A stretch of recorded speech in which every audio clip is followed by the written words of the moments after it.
నమస్కారం. నా పేరు రంగనాథ్. సనాతన సిరివెన్నెల ఎస్ఎస్వి యూట్యూబ్ ఛానల్కి అందరికీ స్వాగతం. ఈరోజు దేవీ శరన్నవరాత్రులలో భాగంగా మహాచండీ అవతార ప్రాశస్త్యం గురించి మనం తెలుసుకోబోతున్నాం.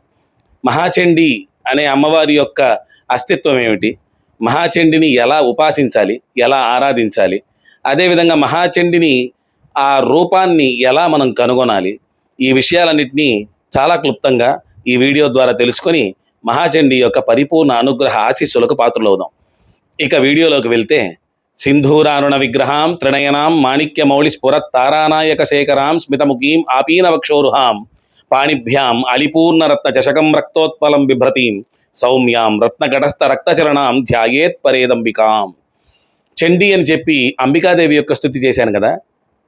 ఇప్పుడు నేను చెప్పబోయే ఈ విషయం అంతా కూడా మీకు ఈ శ్లోకానికి ఈ చండీదేవికి ఉండేటటువంటి సాపత్యాన్ని, ఆ సారూప్యాన్ని మీకు తెలియజేస్తుంది. కాబట్టి ఈ విషయంలోకి వెళ్తే, ఒకానొక సమయంలో కృతయుగ ప్రారంభంలో శ్రీ మహావిష్ణువు యోగ నిద్రలో ఉన్న సమయంలో ఆయన చెవు నుండి మధుకైటబులైనటువంటి రాక్షసులు ఉద్భవిస్తారు. ఉద్భవించిన వాళ్ళు చాలా అల్లరి చేస్తుంటారు. అల్లరి చేస్తూ అంతవరకే ఉంటే పర్లే, బ్రహ్మ దగ్గరికి వెళ్ళి ఆయన అస్తిత్వాన్ని పోగొట్టే ప్రయత్నం చేస్తారు. చేస్తుంటే బ్రహ్మ శ్రీ మహావిష్ణువుని నిద్రలేపే ప్రయత్నం చేసి విఫలుడై అమ్మవారి గురించి ప్రార్థన చేసి అమ్మవారి ద్వారా యోగ నిద్రలో ఉన్నటువంటి శ్రీ మహావిష్ణువుని మేల్కొల్పి మధుకైటబులైనటువంటి రాక్షసుల్ని సంహరింపజేస్తారు. ఇది తర్వాత కొన్నాళ్ళకి మహిషాసురుడు అనేటటువంటి రాక్షసుడు వచ్చి లోకాన్ని, స్వర్గలోకం మొత్తాన్ని కూడా ఆయన అధీనంలోకి తీసుకొని దేవతలందరినీ హింసిస్తున్న సమయంలో అమ్మవారు ప్రత్యక్షంగా ఉంచి 9 రోజులు అతనితో యుద్ధం చేసి 10వ రోజు అయినటువంటి రోజు అతన్ని మహిషాసుర మర్దినిగా వచ్చి మహిషాసురుణ్ణి వధిస్తుంది. తరువాత శుంభనిశుంభులు అనేటువంటి వాళ్ళు ఇలాగే అల్లరంతా చేసి చాలా గోల చేసి ఇంతా చేసి ఇంకొక మెట్టు ఎక్కుతారు. వాళ్ళు అమ్మవారినే తన పత్నిగా ఉండాలని కోరడం కాదు, ఆజ్ఞాపిస్తారు.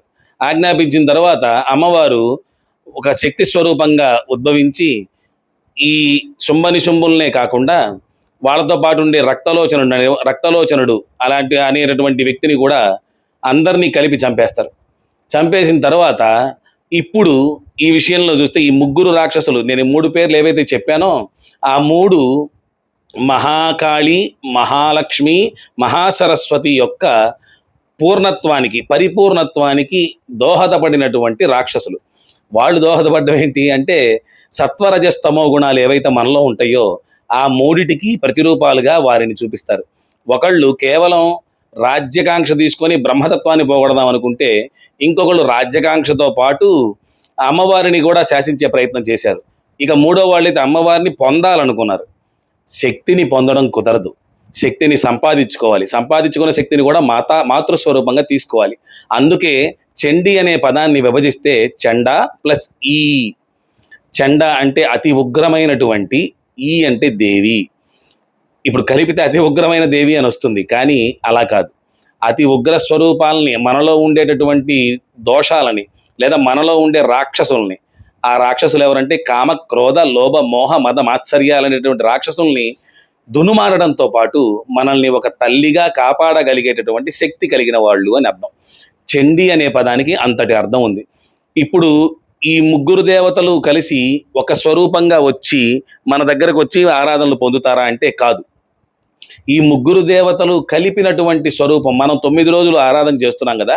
ఈ ఆరాధన చేస్తున్నటువంటి దాంట్లో మన మనసులో ఏ రోజుకు ఆ రోజు ఆ పూజ పూర్తయిన తర్వాత ఆయా అలంకార స్వరూపం మన మనసులోకి ఉంటుంది. ఎట్టి పరిస్థితుల్లోనూ, అంటే అంత బాగా చేస్తే మన మనసులో ఉంటుంది, కేవలం ఆరాధన కాకుండా ఉపాసిస్తే. అలా ఉన్నటువంటి సమయంలో ఈ 9 రోజులు చేసేటటువంటి ఈ 3 దేవతలు, మహాకాళి, మహాలక్ష్మి, మహాసరస్వతి అని చెప్పాను కదా, వారి యొక్క ఆత్మస్వరూపం. వారిని ఆరాధిస్తే మన ఆత్మలో ఉద్భవించే స్వరూపమే చండీ. ఇది పురాణంలో ఒక కథ.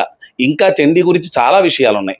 కానీ ఇప్పుడు మనకు అర్థమయ్యే విధంగా చెప్పాలంటే, మనలోని ఇబ్బందుల్ని, మనలో ఉన్నటువంటి అరిషడ్వర్గాలని, మనలో ఉండే కామక్రోధ లోభ మోహ మద మాత్సర్యాలనే అరిషడ్వర్గాలని, అదేవిధంగా మనలో ఉండే సత్వరజస్తమో గుణాలని, వీటన్నిటిని నియంత్రిస్తూ తద్వారా అవి పోగొట్టుకోవాలనుకునే వాళ్ళకి అవన్నిటిని పోగొట్టి వాళ్ళల్లో ఉండే ధ్యాన శక్తిని పెంచేటటువంటి అత్యంత వైభవోపేతమైనటువంటి స్వరూపంగా చండీ అనే అమ్మవారిని మనం ఆరాధిస్తాం.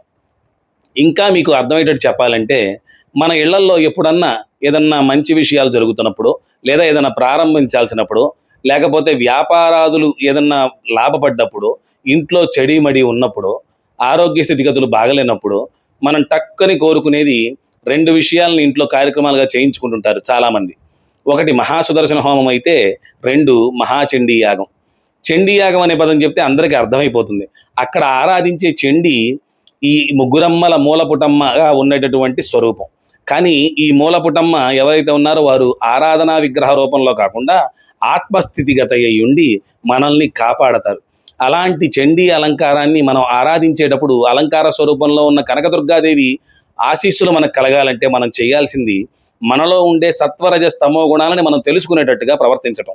2 కామక్రోధ లోభ మోహ మద మాత్సర్యాలు వీటన్నిటినీ ఆయా సందర్భాలలో అవి ప్రకటన అయిపోతూ ఉంటాయి మన ప్రమేయం లేకుండా. అవుతున్నప్పటికీ కూడా మనం వాటిల్లో నుంచి కొంచెం ఫిల్టర్ చేసుకుంటూ ఉండాల్సిన పరిస్థితి ఉంటుంది. కామం 2 సంతానం కలిగిన తర్వాత ఇంకా ఎంతవరకు కావాలి ఆలోచించి దాన్ని అణిచిపెట్టుకోవాలి. క్రోధం తెచ్చిపెట్టుకునేటట్టు ఉండాలి తప్ప అందరి మీద పడిపోకూడదు. దానివల్ల వచ్చే ఇబ్బంది ఏంటంటే మనిషి తత్వం నుంచి దూరం అయిపోవడమే. లోభం నీకు కావాల్సిన వరకు నువ్వు దాచిపెట్టుకోవడం మంచిదే, అందరివి తీసుకొచ్చి దాచిపెట్టుకోవడం తప్పు.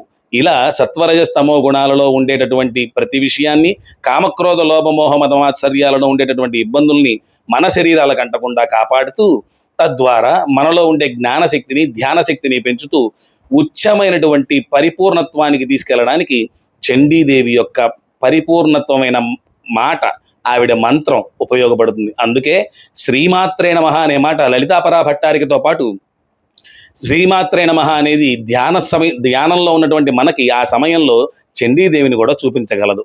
అది ఆత్మస్థితిగతి అయి ప్రార్థించగలిగితే. కాబట్టి ఆత్మస్థితిగతి అయి ఉన్నటువంటి చండీ యొక్క పరిపూర్ణ అనుగ్రహానికి దేవీ నవరాత్రులలో ఆరాధన రూపంలో మనం చేసుకుంటూ అమ్మవారి యొక్క అనుగ్రహానికి పాత్రలవుతూ సత్వరజస్తమో గుణాలు, కామక్రోధ లోభ మోహ మదమాత్సర్యాల నుంచి మనం బట్టగట్టి ధ్యానముద్రలో ఉండి ఈ మానవ జన్మని సార్థకం చేసుకోవడానికి వారి అనుగ్రహాన్ని అపేక్షిస్తూ ఈ అవకాశం ఆ అమ్మవారు మనకి నవరాత్రుల రూపంలో ఇచ్చినందుకు అమ్మవారికి మరొకసారి సాష్టాంగ దండ ప్రణామాలు చేస్తూ మరొక వీడియోతో మళ్ళీ కలుసుకుందాం. అందరికీ నమస్కారం.